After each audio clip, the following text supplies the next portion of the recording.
പ്രിയമുള്ളവരെ, വിശുദ്ധ ബൈബിളിനെ ആസ്പദമാക്കിക്കൊണ്ട് ഞങ്ങൾ സംരക്ഷണം ചെയ്യുന്ന ഒരു ചാനലാണ് ബൈബിൾ വചനങ്ങൾ എന്ന ഈ ചാനലിൽ കൂടി വിശുദ്ധ ബൈബിളിലെ പഴയ നിയമത്തിലെ ഉൽപ്പത്തി പുസ്തകം മുതൽ പുതിയ നിയമത്തിലെ വെളിപ്പാടിന്റെ പുസ്തകം വരെയുള്ള എല്ലാ അധ്യായങ്ങളും ഉൾക്കൊള്ളിക്കുവാൻ ഞങ്ങൾ ശ്രമിക്കുകയാണ്. ഈ ദൈവവചന ഭാഗങ്ങൾ കേൾക്കുന്ന എല്ലാവരും ലോകത്തിന്റെ ശാന്തിയും സമാധാനവും നന്മയും ഉണ്ടാകുവാൻ വേണ്ടി എന്നോടൊപ്പം സർവശക്തനായ ദൈവത്തോട് പ്രാർത്ഥിക്കുക. അതോടൊപ്പം തന്നെ ഈ ചാനൽ കാണുന്ന എല്ലാവരും ഞങ്ങളുടെ ചാനൽ ഒന്ന് സബ്സ്ക്രൈബ് ചെയ്യുക. സബ്സ്ക്രൈബ് ചെയ്ത് താഴെ കാണുന്ന ബെൽ ഐക്കൺ കൂടി ക്ലിക്ക് ചെയ്ത് ഞങ്ങളുടെ എല്ലാ അധ്യായങ്ങളും നിങ്ങൾക്ക് ലഭിക്കുന്നത് പോലെ ഞങ്ങളോട് സഹകരിക്കുക. എവിടെയും പ്രാർത്ഥനാ നിർഭരമായ സഹകരണം പ്രതീക്ഷയുണ്ട്. ലേവ്യരുടെ പുസ്തകം 8-ാം അധ്യായത്തിൽ പുരോഹിതാഭിഷേകം. കർത്താവ് മോശയോട് അരുളി ചെയ്തു, വസ്ത്രങ്ങൾ, അഭിഷേക തൈലം, പാപപരിഹാര ബലിക്കുള്ള കാള, 2 മുട്ടാടുകൾ, 1 കുട്ട പുളിപ്പില്ലാത്ത അപ്പം എന്നിവയോടുകൂടി അഹ്റോനെയും പുത്രന്മാരെയും കൊണ്ടുവരിക. സമാഗമ കൂടാരത്തിന്റെ വാതിൽക്കൽ സമൂഹത്തെ ഒന്നിച്ചു കൂട്ടുക. കർത്താവ് കൽപ്പിച്ചതുപോലെ മോശ ചെയ്തു.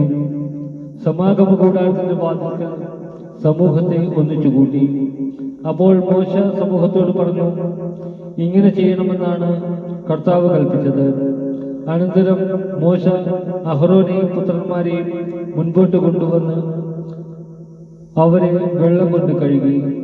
അഹ്റോനെ കുപ്പായം അണിയിച്ച് അരപ്പട്ട കെട്ടി മേലങ്കി ധരിപ്പിച്ചു. അതിനു മീതെ എഫോദ് അണിയിച്ചു. എഫോദിന്റെ വിദഗ്ധമായി നെയ്തെടുത്ത പട്ട് അവന്റെ അരയിൽ ചുറ്റി.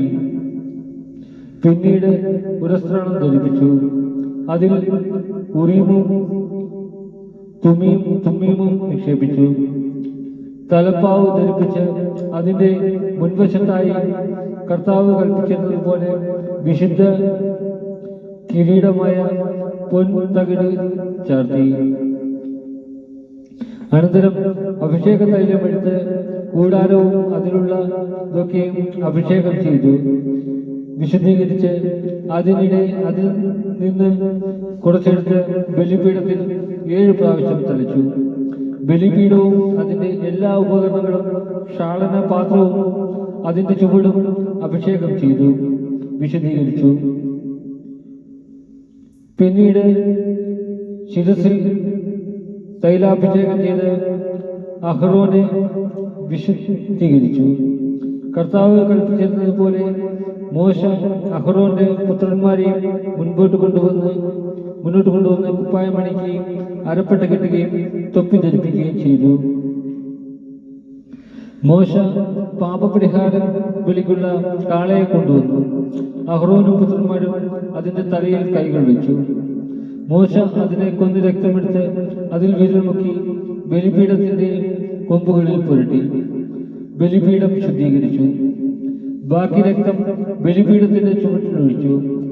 അങ്ങനെ ബലിപീഠം ശുദ്ധി ചെയ്ത് പരിഹാര കർമ്മത്തിന് സജ്ജമാക്കി.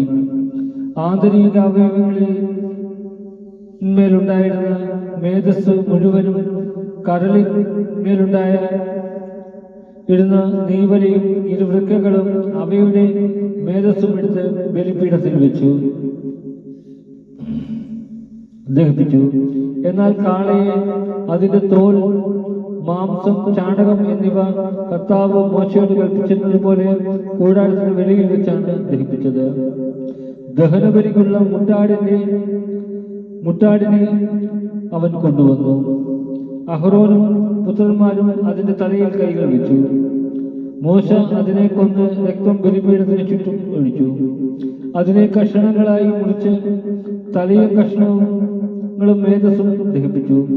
കർത്താവ് കൽപ്പിച്ചിരുന്നതുപോലെ മോശ അതിന്റെ ആന്തരിക അവയവങ്ങളും കാലുകളും വെള്ളത്തിൽ കഴുകി. അതിനെ മുഴുവനും അവിടത്തേക്ക് പ്രീതിജനകമായ സൗരഭ്യം നൽകുന്ന ദഹനബലിയായി ബലിപീഠത്തിൽ വെച്ച് ദഹിപ്പിച്ചു. അവൻ ഒരു മുട്ടാടിനെ, പുരോഹിത അഭിഷേകത്തിന്റെ മുട്ടാടിനെ കൊണ്ടുവന്നു. അഹ്റോനും പുത്രന്മാരും അതിന്റെ തലയിൽ കൈകൾ വെച്ചു. മോശ അതിനെ കൊന്ന് കുറെ രക്തമെടുത്ത് അഹ്റോന്റെ വലത്തെ ചെവിയുടെ അഗ്രത്തിലും വലത്തെ കൈയുടെ തള്ളവിരലിലും വലത്തെ കാലിന്റെ പെരുവിരലിലും പുരട്ടി. പിന്നീട് അഹ്റോന്റെ പുത്രന്മാരെ അടുക്കൽ വരുത്തി കുറച്ചു രക്തം ഓരോരുത്തരുടെയും വലത്തെ ചെവിയുടെയും അഗ്രത്തിലും വലത്തെ കൈയുടെ തള്ളവിരലിലും വലത്തെ കാലിന്റെ പെരുവിരലിലും പുരട്ടി. ശേഷിച്ച രക്തം ബലിപീഠത്തിന്റെ ചുറ്റും ഒഴിച്ചു. കൊഴുത്ത പാലും ആന്തരിക അവയവങ്ങളിന്മേലുള്ള മേധസ്സും കരളിന്മേലുള്ള നെയ്വലയും ഇരുവൃക്കകളും അവയുടെ മേധസ്സും വലത്തെ കുറകും എടുത്ത് കർത്താവിന്റെ സന്നിധിയിൽ പുളിപ്പില്ലാത്ത അപ്പം ഇരിക്കുന്ന കുട്ടയിൽ നിന്ന് ഒരപ്പവും എണ്ണ ചേർത്ത ഒരപ്പവും ഒരടയും എടുത്ത് മേധസ്സിന്മേലും വലത്തെ കുറുകിന്മേലും വെച്ചു. ഇവയെല്ലാം അവൻ അഹ്റോന്റെയും പുത്രന്മാരുടെയും കൈകളിൽ വെച്ച് കർത്താവിന്റെ മുമ്പിൽ നീരാജനം ചെയ്തു.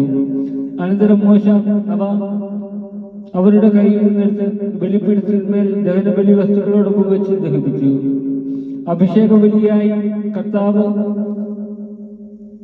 കർത്താവിന് പ്രീതികരമായ സൗരഭ്യമായി അർപ്പിച്ച ദഹനബലിയാണിത്.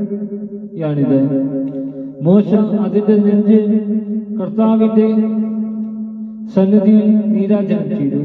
കർത്താവ് കൽപ്പിച്ചതുപോലെ അഭിഷേക ബലിയാണിൽ നിന്ന് മോശയ്ക്കുള്ള ഓഹരിയായിരുന്നു അത്. അനന്തരം മോശ കുറച്ച് അഭിഷേക തൈലവും ബലിപീഠത്തിന്മേലുള്ള രക്തവും എടുത്ത് അഹ്റോന്റെയും അവന്റെ വസ്ത്രങ്ങളുടെയും മേലും പുത്രന്മാരുടെയും അവരുടെ വസ്ത്രങ്ങളുടെയും മേലും തളിച്ചു. അങ്ങനെ മോശ അഹ്റോനെയും അവന്റെ വസ്ത്രങ്ങളെയും പുത്രന്മാരുടെയും അവരുടെ വസ്ത്രങ്ങളെയും വിശദീകരിച്ചു. മോശ അഹ്റോനോടും പുത്രന്മാരോടും പറഞ്ഞു, സമാഗമ കൂടാരത്തിന്റെ വാതിൽക്കൽ വെച്ച് മാംസം വേവിക്കണം. ഞാൻ കൽപ്പിച്ചിട്ടുള്ളതനുസരിച്ച് അതും അഭിഷേക കാഴ്ചകളുടെ കുട്ടയിലുള്ള അപ്പവും അഹ്റോനും പുത്രന്മാരും അവിടെ വെച്ച് ഭക്ഷിക്കണം. ശേഷിക്കുന്ന അപ്പവും മാംസവും തീയിൽ ദഹിപ്പിക്കണം. അഭിഷേകത്തിന്റെ ദിവസങ്ങൾ തീരുന്നതുവരെ 7 ദിവസത്തേക്ക് സമാഗമ കൂടാരത്തിന്റെ വാതിൽക്കൽ നിന്ന് പുറത്തു പോകരുത്. എന്തെന്നാൽ അഭിഷേകത്തിന് 7 ദിവസം വേണം. ഇന്ന് ചെയ്തത് കർത്താവിന്റെ കൽപ്പനയനുസരിച്ച് നിങ്ങളുടെ പാപങ്ങളുടെ പരിഹാരത്തിന് വേണ്ടിയാണ്. ആകയാൽ കർത്താവിന്റെ കൽപ്പനകൾ കാത്തുകൊണ്ട് 7 ദിവസം രാവും പകലും നിങ്ങൾ സമാഗമ കൂടാരത്തിന്റെ വാതിൽക്കൽ കഴിയുകയും, അല്ലെങ്കിൽ നിങ്ങൾ മരിക്കും. എന്തെന്നാൽ ഇങ്ങനെയാണ് കർത്താവ് എന്നോട് കൽപ്പിച്ചിരിക്കുന്നത്. മോശ വഴി കർത്താവ് കൽപ്പിച്ചിരുന്നതെല്ലാം അഹ്റോനും പുത്രന്മാരും നിറവേറ്റി. നമ്മുടെ കർത്താവായ